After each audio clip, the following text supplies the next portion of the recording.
அட்சய எல்லாருக்கும் ஞாபகத்துக்கு வருது. போய் நகை வாங்கணும், அவ்வளோதான். நகை வாங்கணும், நாங்கள் எங்கெங்கே நகை வாங்க போகிறோம், என்கிட்ட நகைக்கான காசே இல்லை, எங்கேருந்து நகை விற்கிற விலைக்கு நான் எங்கேருந்து போய் நகை வாங்க போகிறோம் அப்படின்னு சில பேர் சொல்லலாம்.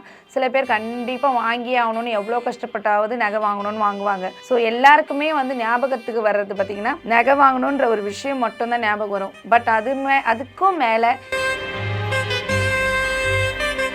அட்சய திதினா அல்ல குலையாது, எதுவுமே குறையாதுன்னு சொல்லுவாங்க. அதாவது அல்ல குறையாதுன்றது தான் இந்த அட்சய திதி நாளுடைய பலன்னு எல்லாமே சொல்கிறது. அதே மாதிரி இந்த அட்சய திதி நாளில் நம்ம ஒரு விஷயம் பண்ணால் அது ரெட்டிப்பாக நமக்கு பல மடங்காக பெருகி வரும்னு சொல்லிட்டு ஒரு ஐதீகமாக கருதப்பட்டுருக்கு.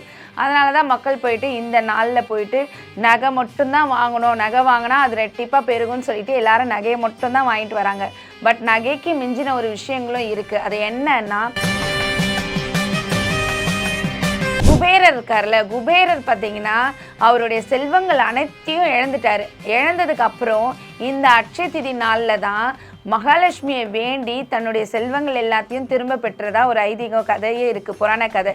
ஸோ அதனால் இந்த நாளில் மகாலட்சுமி தேவியை வழிபடுறவங்களுக்கு மகாலட்சுமியோடைய தேவியுடைய ஓம் மகாலட்சுமி சா வித்மகே விஷ்ணு பதன்யே சா தீமகின்னு மகாலட்சுமியோடைய காயத்ரி மந்திரம் சொல்லி இந்த நேரத்தில் மகாலட்சுமி தேவியும் குபேரரையும் நினச்சி வழிபட்டிங்கன்னா காலையில் பிரம்ம முகூர்த்தத்தில் எழுந்து வழிபடுங்க. இல்லையா வழிபட முடியாதவங்க குரு ஓரையிலையோ இல்லை சுக்கிர ஓரையிலையோ வழிபடுங்க. வழிபட்டிங்கன்னா உங்களுடைய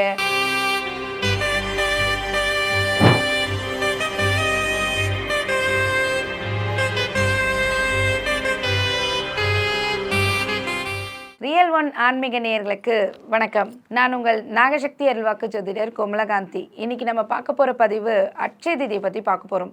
அட்சய திதினா என்ன? அட்சய திதினா எல்லாருக்கும் ஞாபகத்துக்கு வருது, போய் நகை வாங்கணும், அவ்வளோதான். நகை வாங்கணும், நாங்கள் எங்கெங்கே நகை வாங்க போகிறோம், என்கிட்ட நகைக்கான காசே இல்லை, எங்கேருந்து நகை விற்கிற விலைக்கு நான் எங்கேருந்து போய் நகை வாங்க போகிறோம் அப்படின்னு சில பேர் சொல்லலாம்.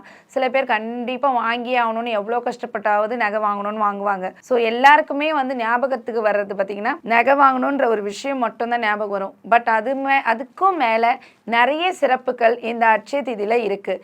இந்த வருஷம் அட்சய திதி பார்த்திங்கன்னா ஏப்ரல் மாதம் 30ஆம் தேதி புதன்கிழமை அட்சய திதி வருது. அதாவது 30/4/2025 புதன்கிழமை அட்சய திதி வருது. அதாவது சொல்லுவாங்க பொன் கிடைத்தாலும் புதன் கிடைக்காதுன்னு சொல்லிட்டு. ஸோ அந்த அளவுக்கு பார்த்திங்கன்னா புதன்கிழமையும் கிடைச்சிருக்கு, பொண்ணும் கிடைக்க போகுதுன்னு சொல்லலாம். ஸோ அந்த அளவுக்கு இந்த வருஷம் அபரீதமான பணப்புழக்கத்தை மக்களுக்கு கொடுக்கறதுக்காக தான் இந்த அட்சய திதி இந்த நாளில் வந்திருக்குன்னு கூட சொல்லலாம். இந்த விஷயம் பார்த்திங்கன்னா இப்போ அட்சய திதின்னு எடுத்துட்டோங்க, அன்னபூர்ணி தேவி அவதரித்த நாள் இந்த அட்சய திதி நாளில் தான். அதே மாதிரி கங்கா தேவி மேலேருந்து பூமிக்கு வந்த நாள் பார்த்திங்கன்னா இந்த அட்சய திதி நாள் தான் சொல்கிறாங்க. அது மட்டும் இல்லாமல் இந்த அட்சய பாத்திரம் நீங்கள் எல்லாருமே கேள்விப்பட்டிருக்கீங்க. மகாபாரதத்தில் கிருஷ்ண பரமாத்மா பாண்டவர்களுக்கு இந்த அட்சய பாத்திரத்தை தானமாக வழங்குன்னு பார்த்திங்கன்னா இந்த அட்சய திதி நாளில் தான் சொல்கிறாங்க. அது மட்டும் இல்லாமல் அதாவது விஷ்ணு பகவானுடைய ஆறாவது அம்சமான பரசுராமர் பார்த்திங்கன்னா அவதரித்த நாளும் இந்த அட்சய திதி நாள் தான் சொல்லிட்டு இருக்காங்க. வியாசர் பார்த்திங்கன்னா மகாபாரத்தை எழுதின நாளும் இந்த அட்சய திதி நாளை தான் சொல்லப்பட்டு இருக்கு. அதே மாதிரி பிரம்மன் கிரகாபாயத்தில் இந்த பூமியை படைச்சதும் பார்த்திங்கன்னா இந்த அட்சய திதி நாளில் தான் சொல்கிறாங்க. ஸோ அந்த அளவுக்கு விசேஷம் நிறைஞ்ச நாள் இந்த அட்சய திதி நாள். அட்சய திதினா அல்ல குலையாது, எதுவுமே குறையாதுன்னு சொல்லுவாங்க. அதாவது அல்ல குறையாதுன்றது தான் இந்த அட்சய திதி நாளுடைய பலன்னு எல்லாமே சொல்கிறது. அதே மாதிரி இந்த அட்சய திதி நாளில் நம்ம ஒரு விஷயம் பண்ணால் அது ரெட்டிப்பாக நமக்கு பல மடங்காக பெருகி வரும்னு சொல்லிட்டு ஒரு ஐதீகமாக கருதப்பட்டுருக்கு. அதனால தான் மக்கள் போயிட்டு இந்த நாளில் போயிட்டு நகை மட்டும்தான் வாங்கணும், நகை வாங்கினா அது ரெட்டிப்பாக பெருகும்னு சொல்லிட்டு எல்லாரும் நகையை மட்டும்தான் வாங்கிட்டு வராங்க. பட் நகைக்கு மிஞ்சின ஒரு விஷயங்களும் இருக்குது. அது என்னன்னா, இந்த அட்சய திதி நாளில் காலையில் பிரம்ம முகூர்த்தத்தில் நீங்கள் முன்னாடியே கூட வாங்கிட்டு வந்து வச்சுக்கலாம். அப்படி இல்லைன்னா நீங்கள் ஒரு 9 மணிக்கோ இல்லை 8 மணிக்கு கூட போயிட்டு அதாவது கல்லுப்பு வாங்கிட்டு வரணும். மகாலட்சுமி வாசம் செய்கிறது பார்த்திங்கன்னா இந்த கல்லுப்புலாம் தான். அதாவது இந்த திருப்பார்கடலை கடையும் போது தான் மகாலட்சுமி தேவி உப்பாக உலகுக்கு வந்திருக்காங்க. ஸோ அந்த உப்பில் மகாலட்சுமி தேவி வாசம் செய்கிறாங்க. அதனால் அந்த மகாலட்சுமி தெய்வத்துடைய அனுகிரகமான இந்த கல்லுப்பை போயிட்டு காலையில் வாங்கின்னு வந்து வச்சுக்கோங்க. அதே மாதிரி மஞ்சள்லேயும் மகாலட்சுமி தேவி வாசம் செய்கிறாங்க. அதனால் மஞ்சளையும் வாங்கிட்டு வந்து வச்சுட்டிங்கன்னா நல்லது. ஏன்னா சில பேரால் எல்லாராலுமே பார்த்தீங்கன்னா நகைன்ற ஒரு விஷயத்த வாங்கணும்னு நினைக்கிறீங்க. ஆனால் எல்லாராலுமே இப்போ இருக்கிற காலகட்டத்தில் எல்லாராலுமே வாங்க முடியாது. வாங்க முடியாத சூழ்நிலையில் இருக்கிறவங்க இந்த கல்லுப்பியும் மஞ்சளையும் வாங்கிட்டு வந்து வைக்கலாம். அது மட்டும் இல்லாமல் இப்போ நீங்கள் வந்து பார்த்தீங்கன்னா குபேரர் இருக்கார்ல, குபேரர் பார்த்தீங்கன்னா அவருடைய செல்வங்கள் அனைத்தையும் இழந்துட்டார். இழந்ததுக்கு அப்புறம் இந்த அட்சய திதி நாளில் தான் மகாலட்சுமியை வேண்டி தன்னுடைய செல்வங்கள் எல்லாத்தையும் திரும்ப பெற்றதா ஒரு ஐதீக கதையே இருக்குது, புராண கதை. ஸோ அதனால் இந்த நாளில் மகாலட்சுமி தேவி வழிபடுறவங்களுக்கு மகாலட்சுமியோடைய தேவியுடைய அனுகிரகம் பார்த்தீங்கன்னா அந்த அளவுக்கு அவங்களுக்கு கிடைக்கும்னு சொல்லலாம். மகாலட்சுமி வந்து நம்ம என்ன கேட்டாலும் இந்த அட்சய நாளில் அள்ளி வழங்கிறதுக்கு தயாராக இருக்கக்கூடிய நாளாகவும் இந்த அட்சய நாள் கருதப்படுது.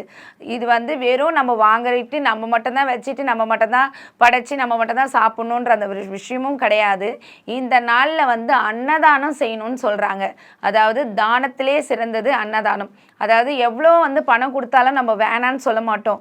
ஆனால் சாப்பாடுன்னு ஒரு விஷயம் நம்ம கொடுக்கும்போது பார்த்திங்கன்னா போதும்னு சொல்லிட்டு மனநிறைவாக சொல்லிட்டு போவோம். ஸோ அதனால் இந்த நாளில் வந்து தானம் பண்ணும்போது அது ரெட்டிப்பாக அந்த தானத்துடைய பலன் வந்து நமக்கு கிடைக்கும். நம்மளுடைய பிள்ளைகள்லேருந்து ஏன் 7 தலைமுறைக்கு அந்த தானத்துடைய பலன் போய் சேரும்னு சொல்கிறாங்க இந்த நாளில் தானம் கொடுக்கும்போது. ஸோ அது தானம் பார்த்திங்கன்னா நீங்கள் பார்த்து யாராவது ஒரு அநாத ஆசிரமம் அந்த மாதிரி போயிட்டு நீங்கள் அவங்களுக்கு பிடிச்ச உணவை வந்து நீங்கள் தானமாக கொடுக்கறது. ஏன்னா அன்னபூர்ணி அவதரித்த நாள் இந்த நாள். அதனால் எந்த அளவுக்கு நீங்கள் தானம் பண்ணுறீங்களோ அந்த அளவுக்கு உங்கள் குடும்பம் சுபிட்சமாக இருக்கும்.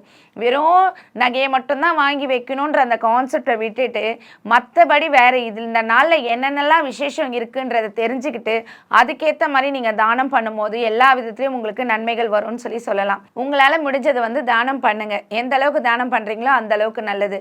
அதே மாதிரி காலையில் வந்து இப்போது நகை வாங்க முடிஞ்சவங்க நகை வாங்கிட்டு வந்து வச்சுக்கோங்க. நகை வாங்க முடியாதவங்க இந்த கல்லுப்பியும் மஞ்சளையும் வச்சு உங்களுடைய வேண்டுதல் வந்து என்னவோ நீங்கள் வேண்டும் போது அது கண்டிப்பாக அந்த வேண்டுதலுடைய பலன் உங்களுக்கு கிடைக்கும். நீங்கள் நினச்ச ஒரு விஷயங்கள் உங்களுக்கு கைகூடி வரும். ஓம் மகாலட்சுமி சா வித்மகே விஷ்ணு பதன்யே சா தீமகின்னு மகாலட்சுமியுடைய காயத்ரி மந்திரம் சொல்லி இந்த நேரத்தில் மகாலட்சுமி தேவியும் குபேரரையும் நினச்சி வழிபட்டிங்கன்னா காலையில் பிரம்ம முகூர்த்தத்தில் எழுந்து வழிபடுங்க. இல்லையா வழிபட முடியாதவங்க குரு ஓரையிலையோ இல்லை சுக்கிர ஓரையிலையோ வழிபடுங்க. வழிபட்டிங்கன்னா உங்களுடைய கொடுக்க வேண்டிய பலன்கள் பார்த்தீங்கன்னா உங்களுக்கு ரெட்டிப்பாக கிடைக்கும். இந்த அட்சய திதிக்கு இந்த மாதிரி ஒரு விஷயங்கள்லாம் பண்ணி உங்களுடைய அதாவது நீங்கள் தானம் பண்ணோன்னா நாங்கள் அந்தளவுக்கு வசதி இல்லைங்க, ஒரு சாப்பாடு வாங்கி கொடுக்க கூட முடியல அப்படின்னு நினைக்கிறவங்க ஒன்றுமே இல்லை, ஒரு அரிசி எடுத்துன்னு போயிட்டு ஒரு புறாக்கு வைங்க, தண்ணி எடுத்துன்னு போயிட்டு நாய்க்கு வைங்க, மாட்டுக்கு வந்து உங்களால் முடிஞ்சது வாழைப்பழம் கொடுங்க. இந்த மாதிரி ஒரு விஷயங்கள்லாம் தானம் பண்ணும்போது எல்லா விதத்துலேயும் உங்களுக்கான பலன்கள் உங்களை தேடி வரும்னு சொல்லலாம்.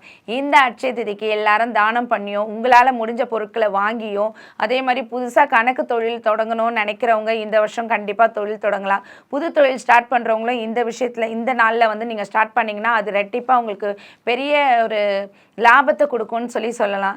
அது மாதிரி நீங்கள் நினச்ச தொழில் இந்த அட்சய திதியில் ஸ்டார்ட் பண்ணி உங்களுக்கான ஒரு அங்கீகாரத்தை நீங்களே வந்து உருவாக்கிக்கோங்க.